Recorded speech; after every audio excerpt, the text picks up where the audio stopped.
በስመ አብ ወወልድ ወመንፈስ ቅዱስ አሐዱ አምላክ አሜን። የቆየነው በጸሎት ነው። እንደ አዲስ በስመ አብ ብዬ መጀመሪያ አይደለም፣ ግን እንደው አይናችሁን ጠበብ ያደረገው አንገታችሁን መለስ ያደረገው ይሄ ትንሽ ሰውነታችሁን የያዛለው ርቆ እንዲሄድ ነው በስመ አብ ያልኩት። እስቲ በሉ እንደገና በስመ አብ ወወልድ ወመንፈስ ቅዱስ አሐዱ አምላክ አሜን። በስመ አብ ወወልድ ወመንፈስ ቅዱስ አሐዱ አምላክ አሜን። የጻድቅ አባት እጅግ ደስ ይለዋል፣ ጠቢብንም ልጅ የወለደ ሐሴትን ያገኛል። መጽሐፈ ምሳሌ ምዕራፍ 23 ቁጥር 24። ብፁዕ አባታችን ብፁዕ አቡነ ቴዎፍሎስ የሰሜን ካሊፎርኒያ ኔቫዳና አሪዞና ሀገረ ስብከት ሊቀ ጳጳስ፣ የታላቁ ገዳማችን የበላይ ጠባቂ፣ የተከበሩ መጋቤ ጥበባት መምህር ተገኑ የሰሜን ካሊፎርኒያ ኔቫዳ አሪዞና ሀገረ ስብከት ምክትል ስራ አስኪያጅ፣ የተከበሩ መጋቤ ሃይማኖት አባ ቤዛ የሳን ሆዜ መካነ ራማ ቅዱስ ገብርኤል ካቴድራል አስተዳዳሪ፣ የተከበሩ ቆሞስ አባ ሀብተ ገብርኤል የፍሪዝኖ መድኃኔ ዓለም ቤተክርስቲያን አስተዳዳሪ፣ የተከበሩ ሊቀ ጠበብት መምህር ሀብተ ማርያም የደብረ ይባቤ ቁልቢ ቅዱስ ገብርኤል ካቴድራል አስተዳዳሪ፣ መጋቤ ምስጢር መምህር አይምሮ የሳን ፍራንሲስኮ ደብረ ይድራስ ቅዱስ ጊዮርጊስ ቤተክርስቲያን አስተዳዳሪ፣ የተከበሩ ሊቀ ማእምራን መምህር ልሳነ ወርቅ የሳን ፍራንሲስኮ ደብረ ይድራስ ቅዱስ ጊዮርጊስ የአብነት መምህር፣ የዚህ የሳክራሜንቶ ከተማ አድባራትና ገዳማት አስተዳዳሪዎች፣ የተከበሩ መላከ አሚን ቀሲስ ወልደሃና የዚህ ታላቅ ደብር አስተዳዳሪ፣ ወንድሜ ሊቀ ኅሩያን ቀሲስ ምስራቅ፣ ወንድሞች ዲያቆናት፣ የጻድቁ ወዳጆች፣ ማኅበረ ምእመናን ሁላችሁ በልዑል አምላካችን በእግዚአብሔር ፍጹም ሰላም እላችኋለሁ። እንደምን ሰነበታችሁ? እንደምን አደራችሁ? እንደምን አረፈዳችሁ? በምህረቱ የማረን በይቅርባይነቱ የታገሰን በመግቦቱ በጥበቃው ያልተለየን አምላካችን እግዚአብሔር ስሙ ለዘለዓለም የተመሰገነ ይሁን። የሕይወትን ማዕድ የተመገብንባት አማናዊቱ መሶብ ጽንዕት በድንግልና ስርጉት በቅድስና ወላዲተ ቃል ድንግል ማርያም በእናትነት ክብሯ ከፍ ያለች ትሁንልን። የጻድቁ አባታችን የአቡነ ተክለ ሃይማኖት በረከት ረድኤት በሁላችን ላይ ይደር፣ አሜን። በጣም ለጥቂት ደቂቃ ነው የምንማረው። አቅማችሁ ሳይዝል መንፈሳችሁ ከዚህ ሳይቦዝን ሐሳቡን እንድትይዙልኝ ለማስቻል ጉዳይን አጠር አደርገዋለሁ። ረዥም ነገር ለመያዝ አስቸጋሪ ነው፣ ልብንም ያባክናል። ግን ደግሞ ያለችዋን ደቂቃ በንቃት አብረን ስንቆይ ነው ጥር ማደርገው። አብረን ካልቆየን ይረዝማል እንደማለት ነው። ማስፈራሪያ አደረኩት። እስኪ ሁላችሁም ይህንን ኃይለ ቃል ከኔ ቀጥላችሁ እንድትናገሩ ጠይቃችኋለሁ። የጻድቅ አባት በሉ። አልሰማሁም። እንደገና እጅግ ደስ ይለዋል። እጅግ ደስ ይለዋል። ጠቢብንም ልጅ የወለደ ሐሴትን ያገኛል። አባትህና እናትህ ደስ ይበላቸው። አንተንም የወለደች ደስ ይበላት። ምፈልገው እዚህ ድረስ ያለውን ቃል ነው። እኔ ግን እንዲገባችሁ መጨረሻ ላይ በምን ርዕስ ነው የተማርነው ብዬ ጠይቃቸዋለሁ። ስለዚህ ሸምድዱት፣ የሚሞሪውንም አቅም በዛው ቼክ እንድታደርጉበት። ያው ዘንድሮ ለመያዝ ተቸግረናል። ቴክኖሎጂ ዕዳ ውስጥ ከቶናል። በአይምሮ ብያዝ የለም፣ ግን ሞክሩ። እንደገና እንደግመዋለን። መነሻ ቃሌን ብቻ የጻድቅ አባት እጅግ ደስ ይለዋል፣ ጠቢብንም ልጅ የወለደ ሐሴትን ያገኛል።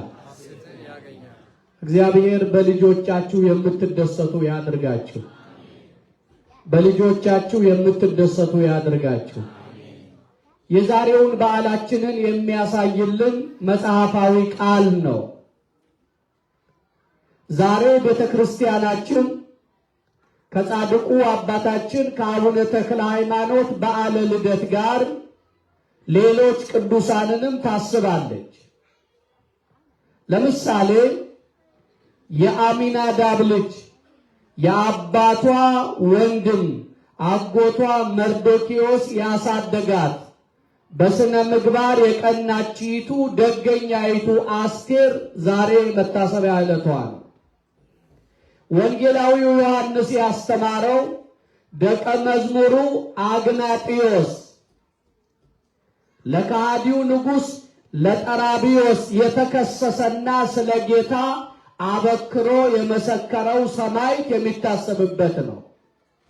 እነዚህ ቅዱሳን መታሰቢያ ዕለታቸው እንደሆነ ግንዛቤ ይዘን የተሰበሰብነው በጻድቁ ደጅ የጻድቁን ልደት ልናከብር ስለሆነ ጠቢቡ ሰሎሞን በምሳሌ 23 ቁጥር 24 ላይ በተናገረው ቃል ነገረ ልደታቸውን ከኛ ሕይወት ጋር በማዛመድ እንመካከርበታለን። አባቶቻችን እንዲህ አሉ፣ ከሁሉ አስቀድማችሁ ለልጆቻችሁ መዝሙረ ዳዊትን፣ መጽሐፈ ምሳሌ፣ በአጠቃላይ መጻሕፍተ ሶሎሞንን አስተምሯቸው ብለዋል። በሀገራችን ዳዊት የደገመ ልጅ አእምሮ ክፍት ነው፣ አዋቂ ነው ተብሎ ስለሚታመን ብዙዎቻችሁ የመጣችሁበት መንገድ ፊደል አጥንታችሁ፣ ወርድ ንባብ፣ ቁም ንባብ አጥንታችሁ፣ ወንጌሉን በወዳቂ በተነሽ ድምፅ እያሰማችሁ አንብባችሁ ከፍ ካላችሁም ዳዊት ተምራችሁ ወደ አስኳላ ትምህርት ቤት የገባችሁ ናችሁ። የቀደመ ታሪካችን ይሄ ነው። ለምንድን ነው አባቶቻችን መጻሕፍተ ሶሎሞንን ከሁሉ አስቀድሞ ለልጅህ አስተምር ያሉት? ያለ ምክንያት አይደለም። በመጽሐፈ ምሳሌ ላይ የምናገኛቸው የሥነ ምግባር ትምህርቶች ልጆች ካደጉ በኋላ ጠማማ እንዳይሆኑ የሚያስችሉ ምስጢራትን የያዙ ስለሆነ ነው። እንደዚህ ውስጥ ጠልቄ አልገባም። በጣም የሚገርመው ምሳሌ 23 ቁጥር 1 እንኳን ዝም ብላችሁ ብታነቡ እንዲህ ይላል። አሁን አንድን ሕፃን መጽሐፈ ምሳሌን አስተምር ሲል ምን ሊነግረው እንደወደደ ከሚያሳዩን ቃላት መሃል አንዷን ልጠቁማችሁ። ከመኮንን ጋር ለመብላት በተቀመጥክ ጊዜ በፊት ያለውን በደህና አስተውል ይላል። ከትልቅ ሰው ጋር በምትበላ ጊዜ፣ ለምግብ በተሰየምክ ጊዜ በፊት ያለውን በደህና አስተውል ይላል። ይሄንን ኃይለ ቃል አብነት አድርገው አባቶቻችን በማዕድ ተቀምጠን ሳለን እኛ ፊት መቁረሱን ትተን ሰው ፊት ሄደን እንደማይቆረስ ሲነግሩን ነው አይደል የኖሩት? ተኛችሁ? ሰላም ነው? እስካሁን እያየኋችሁ ነው። እስካሁን ሰላም ነው። ልብ በሉ። በአበላል ስነ ምግባር ውስጥ እንኳን ልጅ እንዲመላለስ የሚያስችሉ የምክር ቃላት በስፋት የታጨቁበት መጽሐፍ ስለሆነ ከሁሉ አስቀድማችሁ መጻሕፍተ ሶሎሞንን አስተምሩ ተብሏል። ለምንድን ነው ልጆቻችሁን ወደ ቤተ እግዚአብሔር የምታመጡት? ለምንድን ነው ቤተ ክርስቲያን ሕፃናቱን በማስተማር የምትደክመው? ቅድም እንደተነገረው መልአከ አሚን ለምንድን ነው ለእነዚህ ሕፃናት ዲቁና እንዲማሩ የሚያደርጉት ትሉኝ ከሆነ መልሱ አንድ ነው። የእናንተ ልጆች የእናንተ ሀብት ሆነው እንዲቀሩላችሁ ለማድረግ ነው። ያለበለዚያ የወለዳችሁ እናንተ ናችሁ፣ ሀብትነታቸው ግን ለሌላ ይሆናል። እግዚአብሔር ከዚህ ይጠብቃል። ጠቢብን ልጅ የወለደ አባት ደስ ይለዋል፣ የጻድቅ አባት ደስ ይለዋል፣ እናቲቱም እንዲሁ በደስታ ትፈነድቃለች ይላል ሶሎሞን። ዛሬ ከጠቢባን ሁሉ ምሳሌ የሚሆን ጠቢብ ስለወለዱ ጠቢብ የሆነ ልጅ በመውለዳቸው ሐሴት ስለሞላላቸው ስለ ህሪተ ጊዜ ስለ እግዚአብሔርና ስለ ካህኑ ጸጋ ዘአብ ፍስሐ ጽዮን ተክለ ሃይማኖት የሚባል ደግ ልጅ ስለወለዱ ቤተሰቦች እንነጋገራለን። በዓለ ልደት ሲከበር ቀኑን ከምንቆጥርለት በቀር ለሕፃኑ ያን ዕለት ሊጨበጨብላቸው የሚገባ ብርቶች ሊባሉ የሚገባ ሻማ ሊበራላቸው ይገባ የነበረ ወላጆች ናቸው። አሁን የብዙ ልጆቻችሁን ልደት ታከብራላችሁ። እዚህ ሀገር ልደት ትኩረት እንደሚሰጠው ለእናንተ መናገር ለቀባሪው ማርዳት ነው። የልደት ዕለት ኬኩ ተጋግሮለት ሻማው በርቶለት እዚያው በዓሉን ሊያደምቁ የሚችሉ ዘመናዊ ነገሮች ተዘጋጅተውለት እሷ ወይም እሷ በንግሥት ልብስ እሱ በንጉሥ ሱፍ ራሱን አሳምሮ በተለያየ ህብር የተዋበ ሸማ ለብሶ አጃቢዎች ከዳር ቆመው ሃፒ በርዝዴይ ቱ ይሉለታል። የሚጨበጨበው ለተወለደው ነው።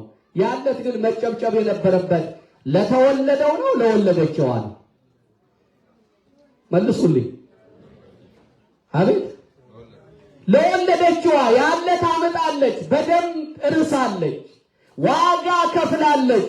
እልፍ ሲልም ሆዷ ተሰንጥቆ ስለት ቀምሳ ያንን ትውልድ አምጥታለች። እንደኔ ያለት ከተወለደው በላይ ብዙ መጨብጨብ የነበረበት ለወላጅቱ ነው። እሷ እንዲያ ስታምጥ በአይምሮ ጉዳይ ይዞ የሚያደርጉት ቢያጡ ምጥ እንዳይጸናባት ቀበቶ ፍታ እየተባለ ሲሽቆጠቆጥ የነበረ አባትም ዋጋ ከፋይ ነው። ልብ በሉ ዘመዶቼ፣ ጠቢብን ልጅ መውለድ ነው ሐሴትን ወደ ማጀት የሚያመጣው ይላል። እስኪ እንመለስ። ጸጋ ዘአብ ካህን ነው። እግዚአብሔር ህሪተ እግዚ የካህን ባለቤት ናት።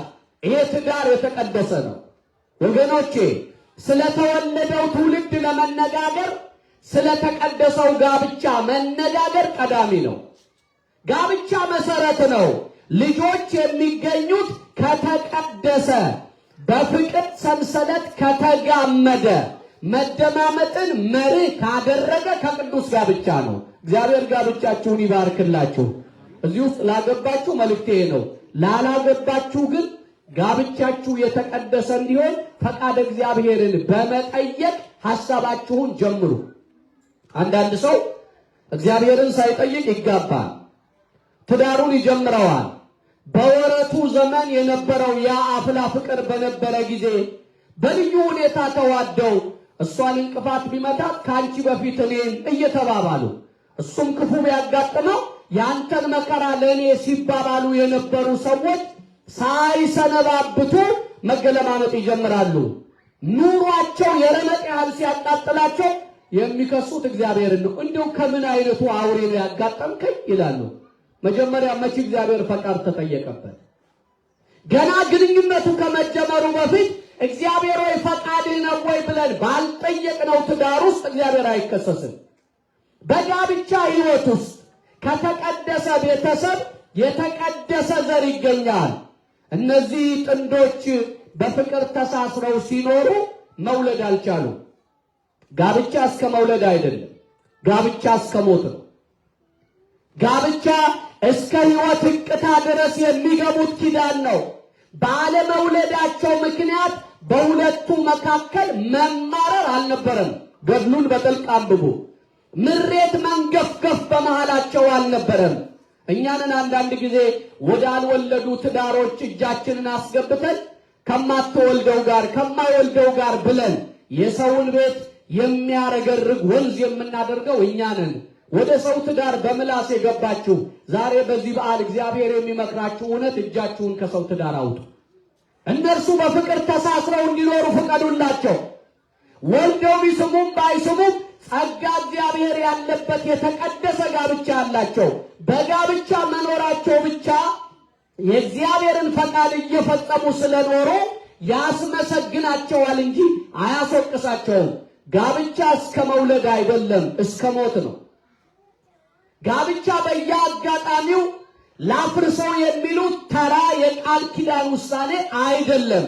የሚገርመው አለመውለዷን መዘግየቷን አይታ እንዲህ አለችው ባሏን። ሁለት ስራ ሰርታለች። ርኢተ እግዚአርያ ሁለት ስራ ሰርታለች። አንደኛው ባለመውለዷ ምክንያት የሚመጣባትን ፈተና።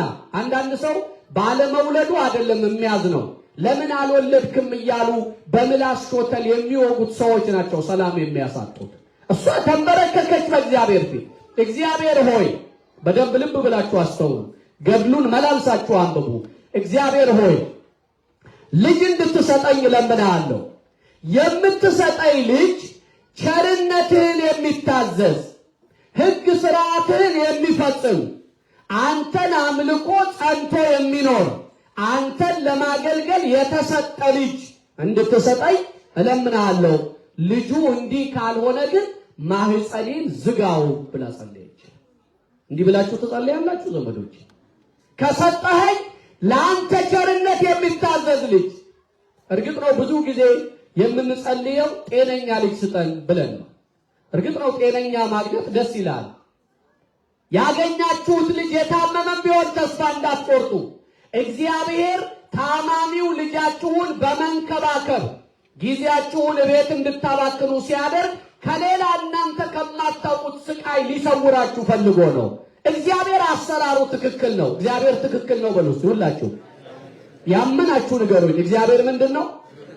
እግዚአብሔር ምንድነው? ትክክል ነው ስንል ምን አይልም ማለታችን ነው?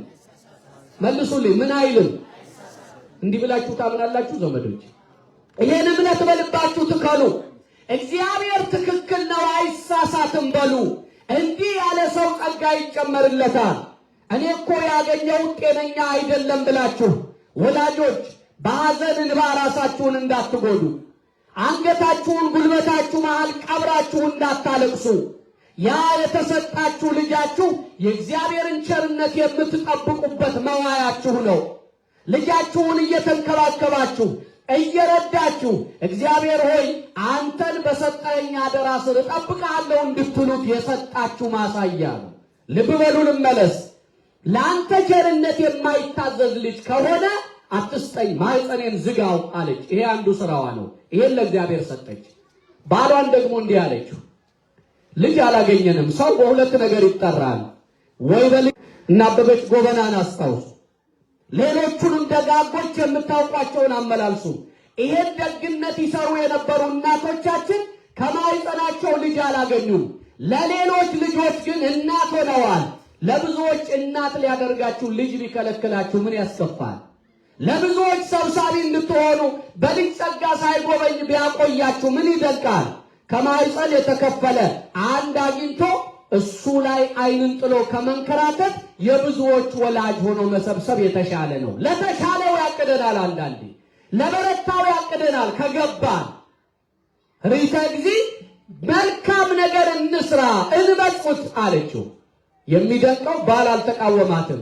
መልካም ስራማ ይገባል እንመጽውት አላት። መጸወቱ እግዚአብሔርን ጠይቃለች። ከሀብታቸው እየመጸወቱ ነው። ልጅ ባለማግኘታቸው ግን እነሱ አልተገለማመጡ። በደንብ ተከተሉኝ፣ በኋላ ወደ ህይወት ለውጠዋለሁ። አልተገለማመጡ። ኋላ መቶሎሚ የሚባል ጨካኝ ሰው ወርሃ መጋቢት ላይ መጣባቸው። ይሄ ጨካኝ ሰው ባልና ሚስትን ለያይቷል። ባል ለማምለጥ ራሱን ወደ ውሃ ወረወረ። በውሃ ውስጥ ባለፍክ ጊዜ እኔ ካንተ ጋር ነኝ ብሎ ኪዳን የገባ እግዚአብሔር መልአኩ ቅዱስ ሚካኤልን ልኮ ባህር አስጥሞት አየር አጥሮት እንዳይሞት ጋረደው። እግዚአብሔርን ግን የሞቶሎሚ ወታደሮች ማርከው ወሰዷት። ቆንጆ ነበረችና እንደ ግብር እንደ ስጦታ ሊያደርጉ ይዘዋት ሄዱ። ያ ሰው አለባበሷን ቀይሯል። አለባበሷ ተቀየረ። መልካም ማዕድ እንድትበላ አደረጓት። ለንጉሥ ልትዳር አዘጋጇት። የካህን ሚስት የሌላ አደራ መሆኗን ዘንግተው ሊያስረክቧት ሽር ጉድ ይሉ ጀመር። እዚያ ቤተ መንግሥት ሆነ አሁንም ትጸልያለች። እግዚአብሔር ሆይ ልጅ ስጠኝ አልኩህ እንጂ ለአረሚ አሳልፈ ስጠኝ መቻል። አንተ አሰራርህ አይመረመርም። ልጁን ቀርቶብኝ ከእኔ ጸጋ ከሰጠኸኝ ጋር በኖርኩ እንዴት ለአሕዛብ ተላልፌ ልሰጥ? እባክህ አንተ ጣልቃ ግባ ብላ ትጸልይ ነበር። ወገኖቼ የትኛውም ምስቅልቅል ሲያጋጥማችሁ ጸልዩ። የትኛውም ትይዙት ትጨብጡት የማትችሉት ሰቆቃ ወደ ሕይወታችሁ ሲመጣ ወደ ሕይወታችን ሲመጣ እንጸልይ፣ ጸልዩ። እግዚአብሔር ጸሎትን የሚሰማ አምላክ ነው። መቼ ይሰማል እንዳትሉ፣ እሱ የሚሰማው ወሳኝ በሆነው ሰዓት መልስ ይዞ ሲመጣ ያረጋግጥልናል። እርሱ በሰዓቱ ነው የሚመጣው፣ አይዘገይም። እኛ ነን የምንቸኩለው። እግዚአብሔር ዘግይቶ አያውቅም። ቢዘገይም ይመጣልና ታገሰው ይላል። እግዚአብሔር የሚቀድመው የለም፣ ይደርስልናል። ታዲያ ንጉሡ አገባት ብሎ ሲፍጨረጨር አንድ ቀን ወደ እርሷ ለመቅረብ ሲጠጋ ከሰማይ መብረቅ ተሰማ። ቅዱስ ሚካኤል በክንፉ ተሸክሞ ከአሕዛብ መካከል ነጥቆ አባቷ አካሏ ካህኑ በሚቀድስበት መቅደስ በምቋም አንስት አምጥቶ አቆማት ይላል። ወገኖቼ አንዳንድ ችግሮችን በእግዚአብሔር መላእክት ነው የምናመልጠው። አንዳንድ ችግሮችን የምናልፍባቸው ቅዱሳን መላእክት ይላኩልናል። ነጥቆ አመጣት፣ በምቋም አንስት አቆማት። የለበሰችው ልብሰ መንግስት ነው። መልኳ ተለውጧል። ወርቅ ያለው ልዩ ህብር ያለው ልብስ ለብሳለች። ምቋም አንስት ሆና ባሏን ተመለከተች። አገልግሎ ሲወጣ ቀረብ አለችው። እንደው ሚስቱን ሰሞኑን የተማረከ አንድ ካህን አለ ሲሉ ሰምቼ ከቤተ መንግስት ላገባው መጣሁ አለችው። ለባሏ ነው። እየሰማችሁኝ ነው? ለባሏ ነው። ይሄ ከባድ ፈተና ነው። የለበሰችው ወርቃማ ልብስ የሚስቲቱን ማንነት ለውጦ ንግሥት አስመስሏታልና በሙሉ አይኑም ስለማያያት አላወቃትም። ካህኑ በሙሉ አይኑ አላያትም። በሙሉ አይኑ የሚያያት አካሉ ተማርካ ሄዳለች። አገልግሎት ግን አላቋረጠም። አንዳንድ ሰው የኔ የሚለውን ነገር ሲያጣ እኮ ከቤተ እግዚአብሔር ነው የሚርቀው። መጀመሪያ የሚቀየመው ቤተክርስቲያኑ ነው። ተመላልሼ ምን አገኘው ይላል። እንዴ ቢጎርልም ቢሞላም እዚሁ ነው እንጂ መጽናት፣ ቢያዝ ባይያዝ እዚሁ ነው መበርታት። ልብ በሉ። እና ሚስቱን የተማረከች አንድ ካህን ነበር ሲሉ ሰምቼ መጣው ከቤተ መንግስት ላገባው ነበር አለችው። እንዲህ አይነቱን ነገር ካህኑ አይሰማም። አንቺም እንዲህ አይነቱን ከንቱ ንግግር በመናገርሽ እግዚአብሔር ይቅር ይበልሽ አላት። ተደነቀች። አንዳንድ ሰው እኮ ትዳሩን ይፈትናል። ደህና እየኖረ ያለ ሰው እንደው ሚስቴ ትወደኝ ይሆን እንደው ትታመንልኝ ይሆን ባሏንም እንዲሁ እስቲ ቆይ ብላችሁ አንዳንድ ጊዜ ለስለላ መቼም ዛሬ ህይወት የሚሰለልበት ብዙ ነው። እዚህ ሀገርማ ጥሩ ነው ስለላው፣ ትራክ ይደረጋል አሉ ነው። እኔ አላውቀውም ገና ነው። ግን ዞሮ ለስለላ ስልክ ደውላችሁ ድምፅ ቀይራችሁ የባላችሁን ስም አቆላምጣችሁ ጠርታችሁ ሌላ ሴት እንደሆናችሁ አድርጋችሁ ልታታልሉት ብትሞክሩና ሄሎ ሲል ገና እገሊት እባላለሁ ወድጄሃለሁ ስትሉት እኔም ወድሻለሁ መቼ እንገናኝ ቢል እኮ እናንተ ናችሁ በሰቀቀን የምታልቁት። ትዳር አይፈተንም። እንዳትሰልሉት ትዳራችሁን ለስላሴ ስጡ። እግዚአብሔር ሆይ ቤቴን አንተ ስራ፣ እግዚአብሔር ሆይ ቤቴን አንተ ተከተል በሉት። ብዙ ጊዜ ትዳራችንን በስለላ የምናቆመው እየመሰለን ምንፈትን ሰዎች አለን። አሁን አንዳንዴ የባላችሁን ስልክ ገልጣችሁ ካላገላበጣችሁ ታማኝ አይደለም ብላችሁ የምትጠረጥሩ ደርሳችሁ እኮ ፈተና የምታመጡአላችሁ። ትዳርን ለስላሴ መስጠት ነው የሚያዋጣው። መተማመን እግዚአብሔር ላይ ቆሞ ነው። እንዲህ አይነቱን ነገር ያርቅልሽ አላት ካህኑ። ራሷን ስትገልጥ ሚስቱ እግዚአብሔር ናት። ሁለቱም እግዚአብሔርን አመሰገኑ። እግዚአብሔር ሆይ ከበላተኞች ነጥቀ ሚስቴን አመጣህልኝ ብሎ እግዚአብሔርን አመሰገነ። ወደ ቤታቸው ገቡ። መጋቢት 24 ቀን ጻድቁ ተክለ ሃይማኖት ተጸነሱ። የለመነችውን እንዳትረሱ። አያችሁ፣ በመሃል የገጠማት ፈተና የጸሎቷ መልስ የቀረስ ይመስላት ድረስ ተጨንቃ ነበር። መጋቢት 24 ተጸነሱ።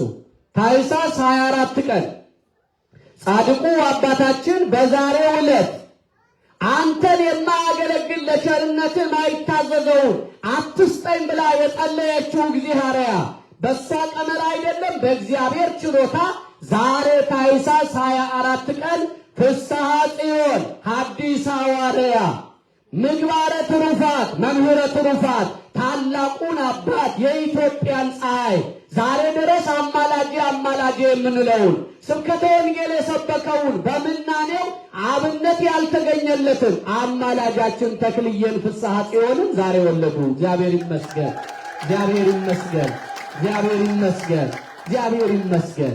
የእግዚአብሔር ጸሎት ተመለሰላት። የሚደንቀው በተወለዱ በ3 ቀናቸው እግዚአብሔር የተአምራት አምላክ ነው። እኔ በየዘመኑ በጣም እገረማለሁ። መቼም ከሰነበትን የማናየው ጉድ የለም ወገኖች። መሰንበት ነው ደጉ። እኔ አንድ ጊዜ ምናልባት ነግሬያችሁ እንደሆነ አላስታውስም፣ አምና አንድ ጊዜ በዚህ በጳውሎስ ሆስፒታል ዕለቱን የተወለደ ልጅ ጥርስ ያለው ልጅ ተወለደ እና በጣም ዜና ሆኖ ኢትዮጵያ ውስጥ ይነገር ነበር። እርግጥ ነው ሕፃን እንደተወለደ ጥርስ ይዞ መጣ የሚለው ነገር ለዓለም ትንግርት ነው አይደል? አልተለመደም። ግን ልብ በሉ እግዚአብሔር አሰራሩ ድንቅ ነው። የተአምራት አምላክ ነው። ጥርስ አብቅሎ ስለተወለደ ዓለም ዜና አደረገው። በዚያ ዘመን ጻድቁ ተክልዬ በተወለዱ በ3ኛው ቀን የሥላሴን አንድነትና ሦስትነት በምስጋና ቃል እጁን ዘርግቶ ዓይኑን በአንቃይዶ ወደ ሰማይ አድርጎ አሃዱ አብ ቅዱስ፣ አሃዱ ወልድ ቅዱስ፣ አሃዱ ውእቱ መንፈስ ቅዱስ፣ አንድ አብ ቅዱስ ነው፣ ወልድ ቅዱስ ነው፣ መንፈስ ቅዱስ ቅዱስ ነው ብሎ ሲያመሰግን እግዚአብሔር ተመለከተች። ጠቢብን ልጅ የወለደ የጻድቅ አባት ደስ ይለዋል፣ ሐሴት ያደርጋል። እናቲቱም እንዲሁ እንደተባለ በ3ኛው ቀን ተክልዬ አመሰገነ። ወገኖቼ እግዚአብሔር ጣልቃ ከገባበት እንዲህ ይሆናል። ምን ብላ ነበር የጸለየችው? ያንተን ቸርነት የሚያገለግል ልጅ ስጠኝ። ያንተን ቸርነት ያንተን ፈቃድ የማይታዘዝ ከሆነ ግን ማህፀኔን ዝጋው። እኛ ስጠን ብቻ ነው ምንለው፣ አትስጠኝ እንላለን አብረን። ይሄንን ስጠኝ ምፈልገው ይሄ ነው፣ ይሄ ካልሆነ ግን አትስጠኝ ብላ ነበር የጸለየችው። በ3ኛው ቀን አመሰገኑ። አንድ ተአምር ልጨምርና ወደ ህይወታችን አምጥቼ ልሰራው።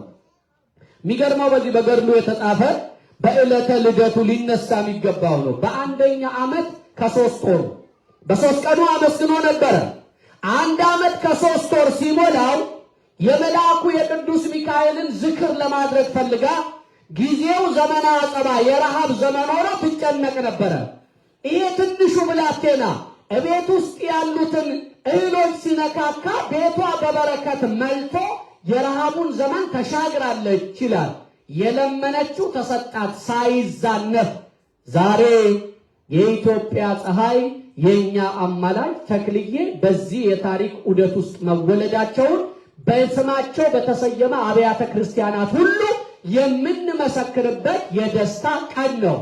ምግባሩ ሊቀና ላይቀና በሚችል ሕይወቱ ለእግዚአብሔር ይሁን አይሁን ያላወቅነው እየጸለይንለት እየረዳነው ላለነው ልጃችን ሻማ አብርተን ልደቱን ስናበራ ለዓለም የተረፉ ኢትዮጵያን ያቀኑ በታሪክ ድርሳን እንደ አልማዝ የሚያንጸበርቅ የሕይወት ታሪክ ያላቸው ጻድቁ ተክለ ሃይማኖት በተወለዱበት ቀን ልደታቸውን እያሰብን ሐሴት ብናደርግ ስለተጻፈ ነው። የጻድቅ አባት ጠቢብን የወለደ ደስታና ሐሴት ካደረገ የኛ አባት በዚያ ቤት ተወልደዋልና ዛሬ ደስ ይለናል። አጋንንትን እናሳፍራለን። የተክልዬን ልደት በእልልታ እናደምቀዋለን። ለጻድቁ ልደት እናጨበጭባለን። አጋንንትን እናሳፍራለን። መናፍቃንን እናስደነግጣለን። እልል ብላችሁ በደንብ አመስግኑ እያጨበጨባችሁ። አሜሪካ ውስጥ በጣም ውዱ ነገር ጭብጨባና እልልታ ነው። የፕሮቶኮል ነው የሚደረገው። እስቲ ግድ የለም ፈታ በሉ። እስቲ በደንብ አድርጋችሁ አመስግኑ። በልደት ቀን ደስታ ነው አይደል? እስቲ ደስ ያላችሁ ስለ ተክልዬ ከፍ አድርጋችሁ አመስግኑልን። አሁን እግዚአብሔር ይመስገን። ምን እንማራለን ነው ባጭሩ። አሁን ወደ ህይወታችን እንምጣ። ይሄ ከገድሉ ጥቂት እንድታስታውሱ ያነሳሁት ነው። ነገ ማለዳ አብረን ስለምናረፍን ነገ እንማራለን። ግን ምንድነው ታዲያ በልደቱ የምንማረው? በደንብ ያዙልኝ።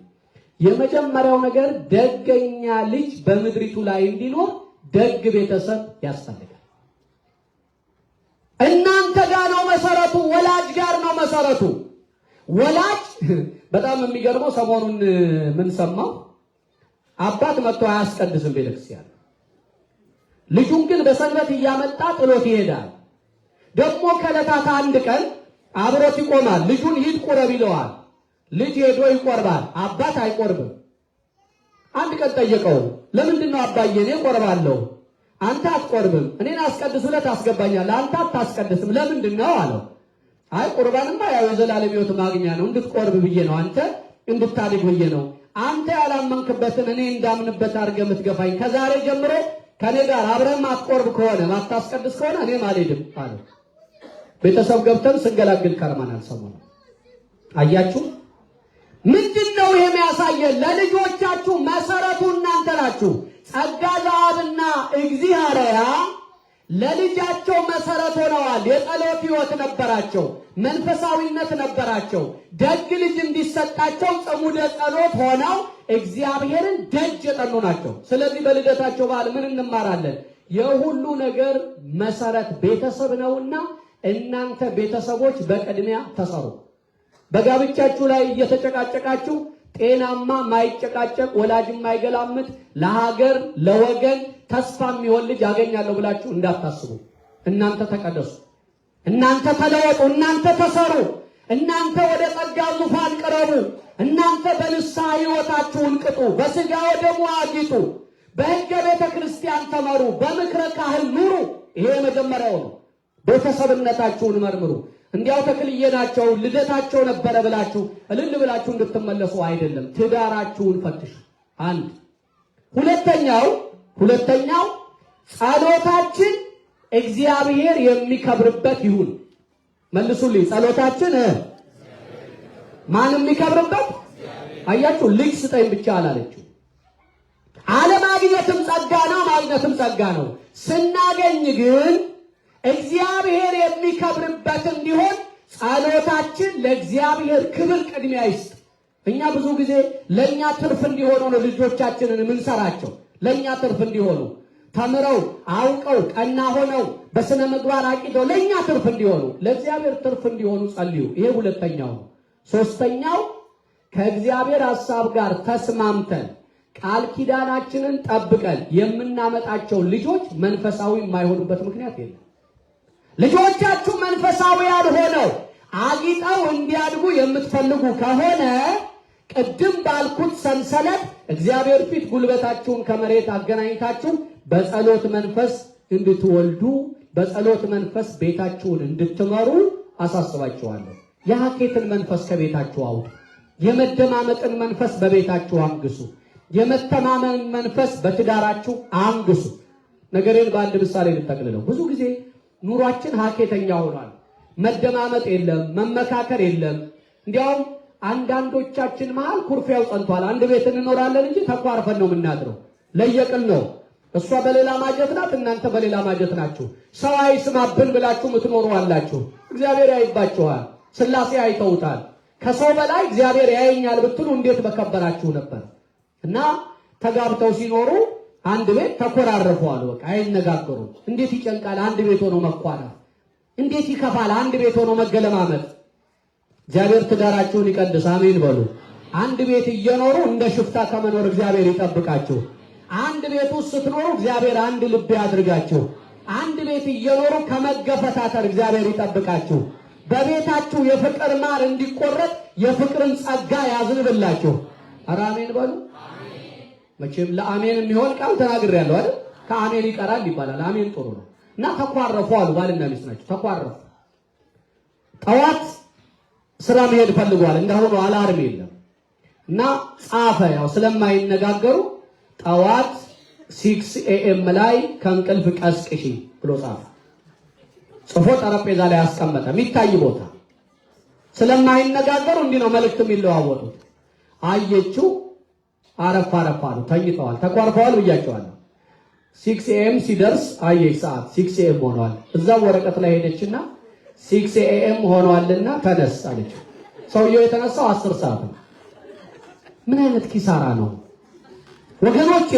የምትኖሩበትን ዓለም የሲኦል ያህል አታጥፉት። ዛሬ በጻድቁ ልደት የተማመነውን ቤተሰብ እንደ መስታወት እያየን ትዳራችሁን ፈውሱ የዛሬው መልእክት ነው። እግዚአብሔር ትዳራችሁን ይፈውስላችሁ፣ በቃል ኪዳን ይጠብቃችሁ፣ ልጆቻችሁን ይባርክላችሁ፣ በሰማችሁት ቃል እንድታፈሩ እግዚአብሔር ይርዳችሁ። ለመጨረሻ ጊዜ እልል ብላችሁ እግዚአብሔርን አመስግኑ። አመስግኑ፣ በደንብ አይዟችሁ፣ አመስግኑ። እኔ ባጎደልኩ ምስጢር ባዛነፍኩ ብፁዕ አባታችን አቡነ ቴዎፍሎስ ዶክተር የሰሜን ካሊፎርኒያ ኔቫዳ አሪዞና ሀገረ ስብከት አባታዊ ቃለ በረከት ይሰጡበታል። አንድ ነገር ብዬ ልውረድ። መቼም ካስተማርን በኋላ እዚሁ ነው ፈትነን የምንቀመጠው። እኛ ደስ የሚለው ኦርቶዶክሳዊ ተዋሕዶ ቤተክርስቲያን አስተምራ እዚያው ጋር ተፈትንና ማርክ ሰጥታ ከመቶ ይሄን ያህል አግኝተሃል ነው የምትለው። ወደ አሰንብታ አትፈትንም። በነገራችን ላይ ዛሬ በጣም የገረመኝ ነገር ልንገራቸው። አቶ ታደሰ ሪፖርት ሲያቀርብ ቅድም እቺ ቤተክርስቲያን የተመሰረተችው በኢትዮጵያ አቆጣጠር 2000 ዓመተ ምህረት ነው። በሰማሁት ልክ በዚህ ሀገር 2008 2000 ማለት 18 ዓመት እንደማለት ነው እንደተነጋገርነው። በጣም ገረመኝ። 18ኛው ዓመት ላይ ስፍራ ጠቦናልና የነቢያት ልጆች እንዳሉ ስፍራ ጠቦናልና ቤት እናስፋ ብለው ነቢየ እግዚአብሔር ኤልሳዕን ይዘው ዛፍ ለመቁረጥ እንዲያ ሲሉ ዛፍ የሚቆርጥበት መጥረቢያ ብረቱ ሾልኮ ውሃ ላይ ገባ። ወየው ጌታዬ የተዋስኩት ነበር አለ ቆራጩ። የያዘውን ዛቢያውን እንጨቱን ውሃ ላይ ጣለው። ውሃና እንጨት በምንም ምክንያት ሊሳሳቡ አይችሉም አይደል? ያ የተጣለው እንጨት ግን እንደ ማግኔት ብረቱን ስቦ ወስዶ ተከለው ይላል። ከእግዚአብሔር ሰው ጋር የወጣ የጀመረው ስራ ይከናወንለታል። ምንድነው ታዲያ የገረመ ትሉኝ ከሆነ የ18 ዓመት ቤተክርስቲያን ነው። 18 ዓመት እዚህ ሀገር አንድ ታሪክ አለው። ስዊት ሲክስቲ ይባላል። 16 ላይ ስዊት ሲክስቲ ድግስ ነው ብለው አበሉኝ። ቬጋስ ነው። 18ኛ ዓመት ሃይ ስኩል ተምሮ ምን መርቀበት ቀን ነው አይደል? ከኔ ጋር አይደላችሁም እንዴ? የእናንተን ነው የምናገረው እኮ የኔን አይደለም። እኛ ጋር እንኳን 18 48ም ብትሆን እዚያው ነው። ችግር የለም። እኛ ጋር ያልኩት ኢትዮጵያ ማለት ነው። ኤርትራ እንደዛው ነው፣ ተመሳሳይ ነው። ችግር የለም። እና 18 ዓመት በዚህ ሀገር ትርጉም ያለው ቁጥር ነው። በ18 ዓመቱ ሃይ ስኩል ይጨርሳል፣ ወደ ኮሌጅ ሊሄድ ነው። ስለዚህ ምርቃት የምታደርጉበት ጊዜ ነው። የሚገርመው ታዲያ ተክልዬ በ18 ዓመታቸው በዜሮ ደህና ሆኖ እንድንባባል እንችላለን ዛሬ አንችልም። ምን ላድርግ? 18ኛ ዓመታቸው ላይ ልክ እንደ አንድ ወጣት በል ራስህን ቻል ከዚህ በኋላ እንደምንል 18ኛው ዓመት ላይ ዛሬ ጥቂት ታሪክ ጥቂት ተስፋ ብትሰጡ አስተዋጽኦአችሁን ብትሰጡ አሁን አሜሪካ ውስጥ በኋላ በደንብ ይሰጣል ሰው። መጀመሪያ ግን አቤት የምናባክነው ሰዓት አይምሯችሁን ወደዛ ሲስተም ለማምጣት ያችሁን የምትሰጧትን 500 1000 ለመቀበል እዚያ ለማድረስ ብዙ ሰዓት ነው የምናባክነው። ዛሬ አሜሪካዊ ሆናችሁ እንድትሰጡ ነው የምፈልገው። የአሜሪካ ሰው እዚህ የሚኖር ሰው ዘመናዊ ነው፣ አጭር ነው፣ ግልጽ ነው አይደል? አሰራሩ ወዲያ ወዲህ ለምን ብዙ መስሪያ ቤት ገብቼ ወጥቻለሁ። ወዲያ ወዲህ ለምኛ ጋር መስሪያ ቤት ሲገቡ መጨረስ የሚችለውን ስራ በቃ በኋላ ምሳ እንገናኝና በኋላ እንጨርሰዋለን ይላቸዋል። ከምሳ በኋላ ምሳ በልታችሁ ሌላ ተስፋ ስላለው ትንሽ ይገርማል። ፈራሚው እኮ ወጥቶ ነው የዛሬ ሳምንት ተመለስ ይላቸዋል። እዚህ የለም አላየሁም ጉዳይ አጭር ነውና እንደ አሜሪካ ነው ዛሬ። የሚገርመው ከሊቀ ኅሩያንም አንዳንድ መልእክት ስለዋወጥ ነበረ። ስለነበራችሁ ሂደት አንዳንድ ነገር አወያየ።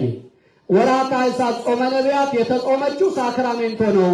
በይበልጥ የኛ አጥቢያ ምዕመናን የታኅሣሥ ጾምን ጾመ ነቢያትን በደንብ ነው የጾሙት አለኝ። እንዴት በደንብ ጾሙ? ቅዳሴ ነበር አልኩት። አይ አይደለም። እና እንዴት ነው በደንብ ጾሙ ማለት? ቢያንስ ከጥሉላት ተለይተው ሁሌ ይጾሙት ነበረ። ነገር ግን ቁርሳቸውን አልፈው ረፈድ አድርገው የሚበሉ እንኳን ቢሆን ምሳ ላይ በርከት አድርገው የቁርሱን የሚበሉ ነበር። ምን አሉ አልኩት። አይ አሁን የጾመ ነቢያት የቁርሳችን እርም ነው። የቁርሳችንን ገንዘብ በዕለተ ተክልዬ አምጥተን ጸጋ እንቀበላለን እንጂ አንበላም ብለው ቀጠሮ ይዘዋልና ከልብ ነው የጾሙት እያለኝ ነበር። ልክ ነው? እስቲ ልክ ነው የምትሉ አመስግኑሽ። ልክ ነው የምትሉ ደግሞ ያልሰሙ አሉ ማለት ነው። እንግዶች አሉ። እንግዶቹ ስሙ እንግዲህ ጾመ ነቢያትን ጨርሰናል። የ2026 አዲስ ዓመት 3ኛው ቀን ላይ ነው አይደል ያለነው? በዚህ ሀገር አዲስ ዓመት ነው። ልክኛ መስከረም እንዳከበር ነው ያለነው። አሜሪካ ነው አዲስ ዓመት የምንለውም ይሄንን ነው። ያዙልኝ 2026ን አንድ ብለን ስንጀምር እስቲ ወደ ኋላ አስቡ። እንዲያውም ታክስ የሚሰራበትም ጊዜ ደርሷል አይደል? ከዚህ ፌብሩዋሪ ላይ ነው ይሄ አንድ ወር እንዳለቀ ይመስለኛል እንዴ አላውቅም። እና አሁን 2025 ላይ የኖራችሁትን ሊተሳሰባችሁ ነው። እግዚአብሔር ቢተሳሰበን ኖሮ 2025 ላይ በሰራነው ኃጢአት ባሰብነው ሐሳብ በከፋነው ክፋት መዝኖ አዲስ ዓመት አይሰጣችሁም ቢለን ምን ይውጠን ነበር? ያለ ሂሳብ ነው አይደል የተሻገርነው? እስቲ ይሄን ሁሉ ታሳቢ አድርጉና የቁርስ የያዛችሁ አሁን ባጭሩ ቅድም ሰዓቴን አየት አድርጌ 8 ደቂቃ ነበር ልሰጥ የነበረው መሃል ንግግር አበዛሁበት። 4 አልፏል። 10 ከ57 ይላል። አንድ 10 ደቂቃ ብቻ ነው ጊዜ መወስድባቸው። ከዚህ 3 ከዚያ 7 11 ከ07 ሲል የለውም እዚህ ጋር። ስለዚህ ፈጠን ብላችሁ ዛሬ አሜሪካ ሆናችሁ እንድትሰጡ ነው የምፈልገው። እስቲ በካሽ የያዛችሁ በካሽ ፈጠን በሉ ተንቀሳቀሱ። እንግዲህ ጉድ ሊታይ ነው። እንግዲህ ምስራቅ የዘራው ዘር ሊቀርያን የዘራው ዘር በቅሏል አልበቀለም ሊታይ ነው። ከዚያ ባሻገር የቃል ኪዳን ሰነድ አለ፣ የዜል ቁጥር አለ፣ ኪዋር ኮድ አለ። ዘመናዊ ሆናችሁ ስጡ። እስቲ በተክልዬ ደስ ብሏችሁ ዛሬ ፍኖተ ሎዛ ላይ የመላከ አሚን ልጆች እንዴት በቅንነት ሰጡ ብዬ እኔም ታሪክ ላውራ። ዛሬ ተክለ ሃይማኖት ተጨማሪ የዘመን የእድሜ በረከት ያገኘሁት በሳቸው አማላጅነት ነው። ጻድቁን ይዤ ያልተፈታልኝ እንቆቅልሽ የለም። እንባዬ ታብሷል፣ ነገም እንባዬ ይታበሳል የምትሉ ያመናችሁ ቶሎ